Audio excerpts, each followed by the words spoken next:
Hello बच्चों, नमस्कार। And chemistry classes में मैं इंद्रजीत यादव आपका स्वागत करता हूं। कैसे हैं बच्चों आप सभी लोग? उम्मीद करता हूं आप लोग अच्छे होंगे। चलेंगे आज अगला वीडियो। कल हम लोग अमोनिया के बारे में पढ़े कि हैबर विधि द्वारा अमोनिया का निर्माण कैसे होता है।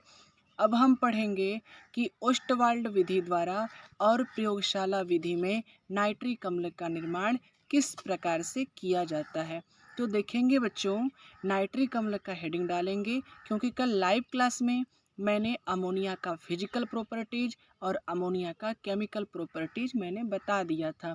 तो आज हम पढ़ेंगे नाइट्रिक अम्ल के बारे में। नाइट्रिक अम्ल है कि प्रयोगशाला में नाइट्रिक अम्ल कैसे बनाया जाएगा। तो ग्लोबर एक वैज्ञानिक का नाम था। उस वैज्ञानिक ने चिली सॉल्ट पीटर और सॉल्ट पीटर को बच्चों रिएक्शन करवा दिया सल्फ्यूरिक अम्ल से। जब सल्फ्यूरिक अम्ल से अभिक्रिया कराया तो उसी प्रयोगशाला में उनको नाइट्रिक अम्ल प्राप्त हुआ। तो हम अगर एग्जाम में आता है कि प्रयोगशाला में नाइट्रिक अम्ल कैसे बनाया जाएगा तो हम लोग लिखेंगे सॉल्ट पीटर को सल्फ्यूरिक अम्ल से अभिक्रिया कराने पर नाइट्रिक अम्ल का निर्माण होता है।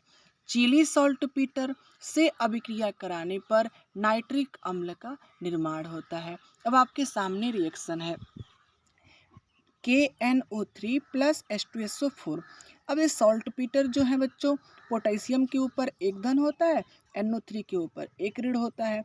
तो एक धन वाला SO4 के ऊपर तो दो ऋण है, क्योंकि ट्रिक यही कहता है जिसके ऊपर दो धन तो ऊपर वाले के पास दो ऋण होता है। तो पोटेशियम के ऊपर एक धन, SO4 के ऊपर दो ऋण, क्रिया नहीं हो पाएगी। तो जो कम रहता है उसे बढ़ा देते हैं। तो बढ़ाने से अच्छा है कि हम यहाँ से एक हाइड्रोजन ले सकते हैं।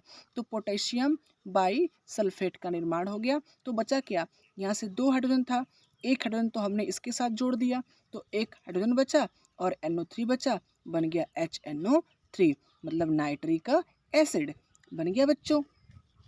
अब यहाँ पे इसको भी विक्रिया कराया उन्होंने, तो अब भी सोडियम बाई सल्फेट और नाइट्रिक अम्ल का क्या हो गया, निर्माण हो गया।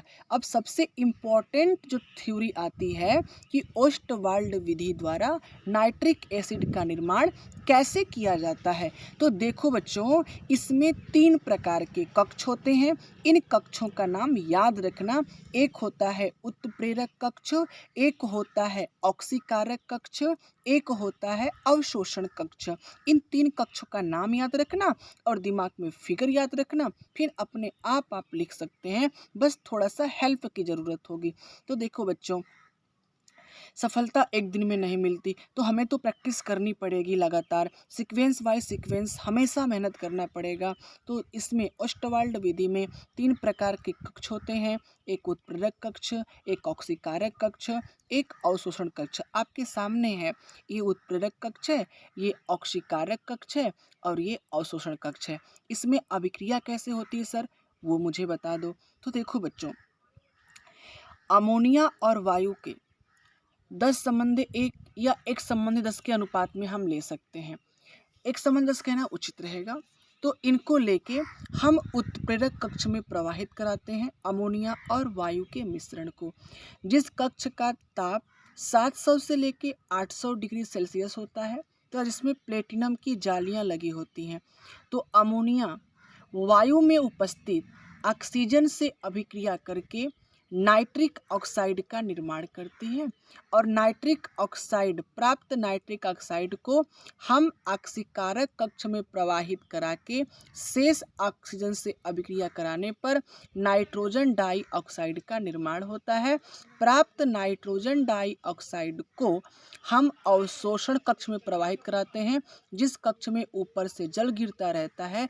गिरते हुए जल से नाइट्रोजन डाइऑक्साइड अभिक्रिया करके नाइट्रिक अम्ल का निर्माण कर लेता है। नमस्कार बच्चों, फिर से दोबारा मैं रिवीजन कराऊंगा, परंतु एक बार आप अच्छे से नोट्स बना लीजिएगा। धन्यवाद।